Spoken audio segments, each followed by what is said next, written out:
வாழ்க வளமுடன்! பேராசிரியர் டாக்டர் துரை லோகநாதனின் வினாவிடை தத்துவச் சிறுகதைகளாம் அமுதச்சுடர் சேனலின் சார்பான வணக்கங்கள். என் கதைகள் பல வெளிவர உதவிடும் யூடியூப் நிறுவனத்திற்கும் யூடியூப் டிவி சேனலுக்கும் என் கதைகளுக்கு நாளுக்கு நாள் அமோக ஆதரவு தந்து என்னை மகிழ்விக்கின்ற ரசிகப் பெருமக்களுக்கும் வாழ்த்துக்களும் வணக்கங்களும். வாருங்கள், இன்றைய சிந்தனைக்குரிய கதையாம் நிழல்கள் போல காண்போம். ஏய் நீலு, நீலு, ஏய் தம்பி நீலகண்டா, என்ன இவன் பலமுறை அழைத்தும் கதவை தட்டியும் ஏன் என்று கூட கேட்க மாட்டானா? என்ன அப்படி தூக்கம் இவனுக்கு? அப்படி என்ன அவனுக்கு கும்பகர்ண நீல தூக்கம் நீலுவுக்கு என்று நினைத்து மூடிய கதவை தன் கை வைத்து வேகமாய் படபடவென்று தட்டிய போது கதவு தானாகவே திறந்து கொண்டது. அப்போதுதான் தாய் ரமணி அம்மாளுக்கு புரிந்தது, உள்தாழ்பால் போடாமல் தூங்குகிறான் போல என்று. கட்டிலில் அப்போது பார்த்தபோது அவன் நீலகண்டனாகிய அந்த நீலு அங்கு இல்லை. வழக்கம்போல் அவனை எழுப்பும் செயலில் ஈடுபட்டாள் பெத்த மனம் பித்தான என்ற ரமணியம்மாள். ஆனால் அவன் கூட்டு சேர்ந்து படிப்பதற்காக வெளியூர் நண்பன் வீட்டிற்கு போய்விட்டதை அறிய மறந்துவிட்டாள் தாய். எல்லாம் அவனை தினம் உசுப்பி உசுப்பி படிக்கச் சொல்லி அதிகாலையிலேயே செயல்படும் பழக்க தோஷம்தான் அந்த அம்மாவுக்கு இன்றைய பொழுது இப்படி ஆயிற்று. இச்செயலை அன்றாடம் கவனிக்கும் நீலு என்கின்ற நீலகண்டனின் அப்பா கூறினார், தும்பை விட்டு வாளை பிடிப்பதால் ஒரு பயனும் இல்லையடி ரமணி. பள்ளிக்கூட பருவத்திலேயே காலையில் படிக்கும் பழக்கத்தை நீலுவுக்கு நீ கற்பித்து வளர்த்திருந்தால் நன்றாக இருந்திருக்கும். இப்போ என்ன பண்ண முடியும்? படிப்பிற்கும் அவனுக்கும் வெகு தூரம் அடி ரமணி. விளையும் பயிரை ஆரம்ப நிலையிலேயே கண்டுபிடித்து விடலாம். மற்றும் துள்ளுகிற மாடு பொதி சுமக்காது என்பார்கள், நீயும் அறிய வேண்டும். அப்படிப்பட்ட சோம்பேறி இந்த நீலு. நீலகண்டன் பாடங்களை ஒழுங்காக படித்தா மண்டையில் ஏற்றிக்கொள்கிறான் அல்லது மண்டையில் ஏற்றிக்கொள்ளப் போகிறானா? எதுவும் கிடையாது. எப்படியோ என் மிரட்டலுக்கும் அடி உதைகளுக்கும் பயந்து பயந்தே தப்பித்தவறி குட்டிக்கரணம் போட்டு போட்டு பலமுறை பள்ளி பருவத்திலேயே தேர்ச்சி அடையாமல் எப்படியோ அவனுக்கு ஏற்ற தக்க சந்தர்ப்பம் சரியாக அமைந்திருந்ததால், அவன் படித்த கேள்விகள் மட்டும் அப்பொழுது வந்துவிட்டதால் ஒரு வழியாக பள்ளி படிப்பை முடித்து அதன் பிறகு ஐயா தூங்கியே ஓய்வு எடுத்து மறு ஆண்டுதான், அதுவும் உனது கட்டாயத்தின் பேரில் கல்லூரிக்கு படிக்க அடியெடுத்து வைத்துள்ளான் பிரபு. இப்போ கல்லூரி பாடங்கள் வேறு அவன் மரமண்டைக்குள் பெரும் சுமையாக இருக்கு. அவனை நிம்மதியாக தூங்க விடவே மாட்டேங்குது படிப்பு, கல்லூரி படிப்பு. நீயும் அவன் சரியாக தூங்க விடாமல் காலங்காத்தாலேயே விடிஞ்சும் விடியாத நேரத்தில் கதவை தட்டி தட்டி அதட்டியே எழுப்புற.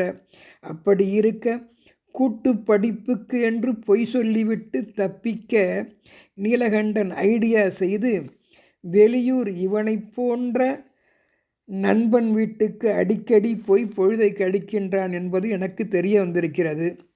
பிள்ளையாண்டான் இங்கேயே இருப்பதான நினைப்பில் நீயும் செயல்படுற.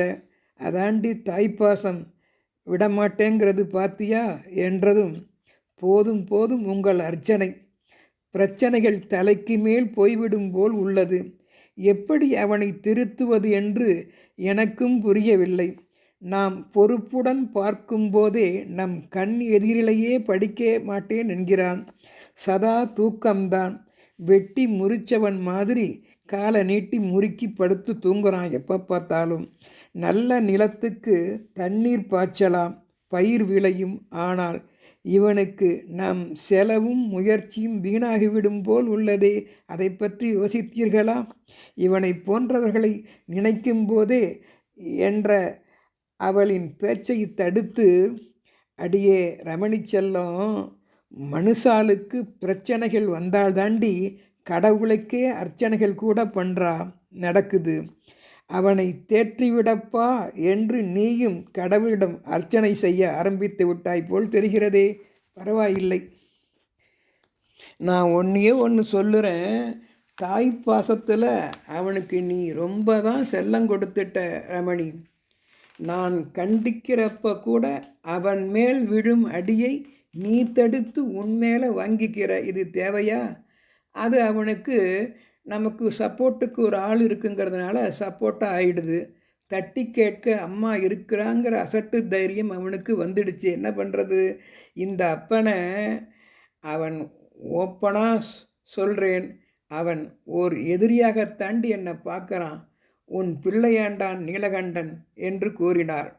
கண்ணுக்கு நான் எப்போதுமே யமனாகவே தெரிகிறேன் அவன் கண்ணுக்கு நான் கண்டிப்பதால். அப்படி இருக்க எப்படி வீட்டில் இவன் தங்குவான்? அவனோட தீய நட்பு நிழல்தான் அவனை பாடாய்ப்படுத்தி அவர்களிடம் இவனை அழைக்கிறது. இவனும் ஏமாற்றிவிட்டு படிப்பதாக பொய் சொல்லி போயிருக்கிறான். இது தாண்டி உண்மை. அடிக்கடி தோல்வி என்பதும் அவனை பயம் காட்டுகிறது போலும். பொறுப்போடு சரியாக விடாமல் எல்லா கேள்விகளுக்கும் பதில் அளிக்கின்ற திறமையை அவன்தான் உணர்ந்து தானே வளர்த்து கொள்ள வேண்டும். நாம் என்ன செய்வது? தண்ணீர் குடிக்க குதிரையை நீர் உள்ள தடாகத்திற்கு நாம் கொண்டு போய் விடலாம், அவ்வளவுதான். தண்ணீரை தேவைக்கு ஏற்ப அந்த குதிரைதானே, இந்த குதிரையாகிய நீலகண்டன் தானே குடிக்க வேண்டும். குடிக்காமல் போனவனை, படிக்காமல் போனவனை நான் என்ன செய்ய முடியும்? யார் மீது தப்பு? அப்போ ஏங்க முரளி வாழ்நாள் முழுவதும் தோல்வியைத்தான் சந்திப்பான் என்று கூறுகின்றீர்களா? அவனை ஏதாவது ஒரு வழியில் நாம் திருத்த வேண்டாமா? இளங்கன்றுகள் பயமறியாது, எதிர்காலத்தை நினைப்பதில்லை. நாம் தானே கண்டிக்க வேண்டும், திருத்த வேண்டும். ஓஹோ, நீயும் கண்டிக்கலாம் என்று கூறிவிட்டாயே, சபாஸ், பரவாயில்லை. படிக்கும் காலங்களை பாழாய் ஆக்கிடும் உன் மகனுக்கு காலம் தாண்டி பாடம் புகட்ட வேண்டும். சுயமாக அவனே தன் நிழலில் நிற்கும் கால் ஊன்றி நிற்கின்ற அந்த காலம் வரும்போதுதான் மற்றவர்களைப் போல் தூங்காமல் படித்து கற்று உயரவில்லையே என்ற அனுபவம் முத்திரை என்பது அவனுக்கு சரியான பாடம் புகட்டும். அந்த சந்தர்ப்பம் வரட்டும். அதற்காகத்தான் நான் காத்திருக்கின்றேன். நாம் கும்பிடும் தெய்வம் நம்மை கைவிடாது. நல்லவர் சேர்க்கை இவனுக்கு இல்லை என்பதை நான் அறிவேன். அதான் எனக்கு மிகவும் வேதனை. மறைமுகமாக மது பீடி குடிப்பவனை நாம் என்ன செய்ய முடியும்? வளர்ந்து விட்டவனை நேரடியாக அடித்து கண்டிக்கவும் மனம் வரவில்லை. மறைமுகமாகத்தான், சூசகமாகத்தான் எதையும் அவனுக்கு புரிய வேண்டும். தோளுக்கு மேல் வளர்ந்து விட்டான் நீலகண்டன், நம் பிள்ளை. நமது நல்ல செயல்பாடுகள் அவனுக்கு உள்ளும் இருக்காதா என்ன? நினைத்துப்பார். நாம் யாருக்கு என்ன தீங்கு செய்தோம்? மற்ற பிள்ளைகளெல்லாம் நாம் படிக்க வைக்கவில்லையா? இவன் கூட பிறந்தவர்களை. அவனுக்கும் நம்முடைய நல்ல எண்ணம், செயல்பாடுகள் உள்ளுக்குள் இல்லாமல் போகாது, கண்டிப்பாக இருக்கும். தற்போது அறியாமை மேகம் அவனை மறைத்து உள்ளது.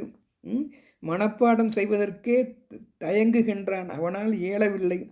அந்த மாயை மேகம் விலகினால்தான், அறிவு கண் திறந்தால்தான் அறிவு ஒளி தெரிய வரும்.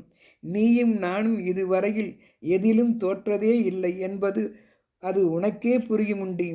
இவன் கூட பிறந்தவர்கள் யாவரும் நம் வீட்டில் முன்னேறித்தானே நல்ல நிலையில் உள்ளனர்.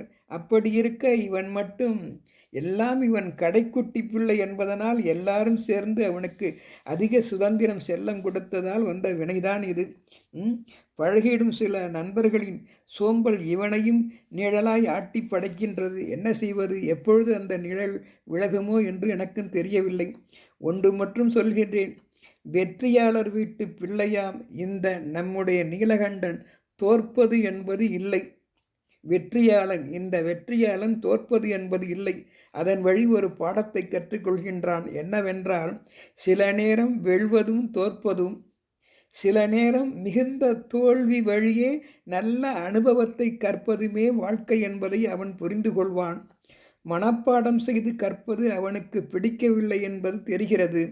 ஆனால் இயல்பில் அவன் நம்மைப்போல் அறிவு உள்ளவனே. அதனால் எனக்கு நம்பிக்கை உள்ளது. தும்பிக்கையானை வணங்குவோம், கவலைப்படாதே. எதையும் தூங்கி வழியாமல் கற்றால்தான் நாம் பிழைப்புக்கு வழிதேட முடியும் என்பதை ஒரு நாள் அனுபவத்தால் அவனே உணர்கின்ற காலம் வரும். அப்போதுதான் தோல்விகள் என்பது அவனை தூங்க வைக்கும் தாலாட்டு இல்லை. என்னங்க, நல்லா இருக்கு சொல்லுங்க. தோல்விகள் என்பது அவனை தூங்க வைக்கும் தாலாட்டுகள் இல்லையடி. அது அவன் நிமிர்ந்து வாழ்ந்திட வேண்டும் என்பதற்கான தேசிய கீதம். தேசிய கீதம் என்பதை அவனே ஒரு நாள் விரைவில் உணர்வான். அதுவரையில் பொறுமையாக இரு, ஆண்டவனை வேண்டுவோம். வெற்றிக்கு வேறு எதுவும் குறுக்கு வழி கிடையாது கண்ணே. காரணம், யாரிடம் போய் இவன் குறையை நாம் சொல்ல முடியும்? நாம் தான் திருத்த வேண்டும். வெளியாளருக்கு தெரிந்தால் என்ன ஆவது? நம் மரியாதையும் போகிவிடும். அதனால் வெற்றிக்கு வேறு எதுவும் நாம் குறுக்கு வழி நாட வேண்டாம். அதற்கு சுயமாய் நாமே நடந்துதான் பாதை அமைக்க வேண்டும். குறுக்கு வழி தேடாது என்று நாம் சுயமாய் நடந்து போகின்றோமோ, அப்படி நடந்துதான் நல்ல பாதையை நாமே அமைக்க வேண்டும் என்கின்ற உணர்வுகள் நீலு போன்றவளுக்கு தெரிய வரும் ஒரு நாள். கவலைப்படாதே. வெற்றி என்பது நிழல் போல்தான். அதை நீயாக தேடி போக வேண்டாம். கல்வி என்கின்ற வெளிச்சத்தை நோக்கி நீயோ மற்றவர்களோ நடந்தால் பின்னால் அதன் நிழலே உன்னை தேடி வரும். அதை தேடி நாம் போக வேண்டாம். வெற்றி பாதையில் சென்றால் அந்த நிழல் நமக்கு பின்னாலேயே வரும் என்பதை நீலுக்கு நீயும் தாயாய் நின்று புத்தி புகட்டு ரமணி. நான் சொல்வதை கேள். தாய் சொல்லை எவனும் தட்டமாட்டார்கள். தாய் சொல்லை கண்டிப்பாய் ஏற்பார்கள். தாய் கண்ணீருக்கு எப்போதுமே மிகுந்த வலிமை உண்டு ரமணி. நீ அழுதால் வீட்டினர் யாராவது தாங்கிக் கொள்வார்களா? முடியாதல்லவா? புரிகிறதல்லவா? நீயும் அன்போடு கனிந்து அவனுக்கு சொல். கண்டிப்பாக உன் புத்திமதியை ஏற்பான்.